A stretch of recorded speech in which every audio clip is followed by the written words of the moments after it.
geessaa manni kee eessaan mana mucayyoo kan amma fedanii mana mucaatitti sirbuun jira kaaseetta kana bananii inni sirriin mana gurbaatitti ka sirbamuu qabu ashoo ashilaa eefoo lama ashilaan kiyyaa eegale lama ililsii jennee rabbisii kenne yoo gamaa bu'u xilaan daakee hoo hin nyaatu harcee harki daakee hoo hin nyaatu harcee baaburaa malee hin fuudhu sanyii taajuraa malee amma isa jajaaran jechaadha araddaa gamaa re'een madhatte idaayyaan gallaan qe'een gammadde ililsii jennee rabbisii kenne kun amma ka mana mucaatti sirbamu kana ammoo as fidanii mana mucayyootitti yoo sirban hin ta'uu jechaadha.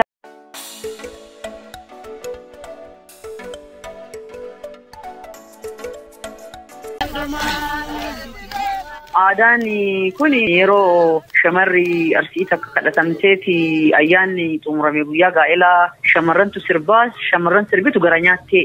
marareedhaaf waliin sirbanii achi keessatti fi jajuu qaba. Qeeqichi maatii qaba. Qeeqichi jaarsa kadhaadhaaf dhaqee qaba. Qeeqichi warra maatii mucattii fuudhee kabaru achitti yoo isiin dhaqxeetiin jette maqaa eeggatee sadaa yookaan immoo gurra maatii isiitii kabaja isa eeggatee akkasii horatu agarsiisu erga akkasii of keessaa qaba. Amma daangaan taphatte kun mata dureen isaa shillimmiin maqaa jaalalaa yookaan goshoon takka walii baastee jechuu ta'u sirba tartaarii jalatti yeroo intalti takka shamarri takka heerumtu shamarran hiriyyoota isii taate ta'uliin dur horii tiksitu ta'uliin midhaan daaktu ta'uliin qoraan cabsitu bishaan waraabdu baay'ee jaalala waliin qabdu garee tokkoon taphataa turaniif dur waliin sirbaa turan addaan lixuu isaanii guyyaa gaafasanii ergaa sirriitti isinuu akkuma dhageettan kunoo dura qarree turtee goodayyaa jechuun mataa ol dhaabatu ka shillimmiin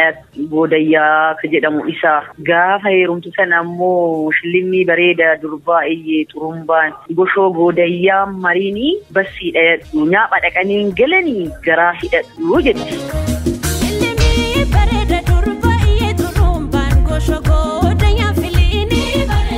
Kana jechuun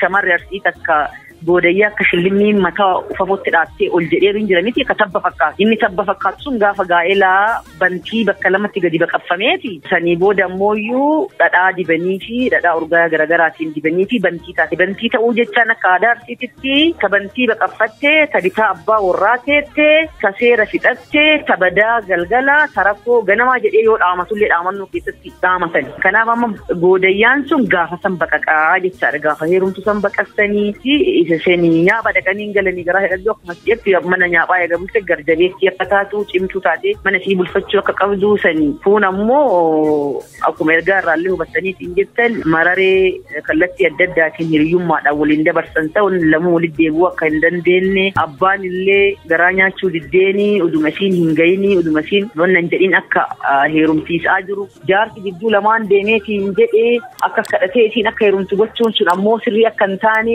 ta'a kee maqaan daraarii dubbataa jidduu lamaanii abboo kasaarii jette. Kana wanti jetteefi situ kadhateetiin milkaa'ee akka heerumtu taasise osoo gaafanii kadhannaan kan keessuun si milkaa'uu baatee ati kasaarteeti sila hiriyyaan kiyya taatee na waliin turti ture sila waliin dabarsina ture sila waliin shirgoona ture.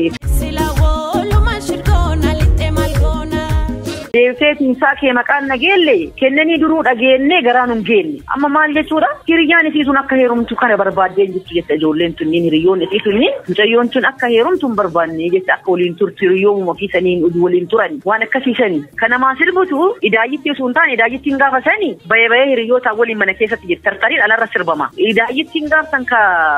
faarfattu ka jettu mooyyuu bahee jedhama baheen mararoo isiin hiriyyoota ofii waliin teessee bahee garambaan caccaafame baasaan geenaa madhumaa naraafame mar'umaa gaddeebisii abbaa kiyyaa raadattiin na eebbisii raadattiin si haa hortu idooteen na haa toltu jettee isii mana keessa jetti shamarranii waliin hiriyyootaa waliin inni suni bahee jedhama kun tartaariin alarratti taphatama ka taphatu tartaarii hiriyoota mucayyoo heerumtuuti.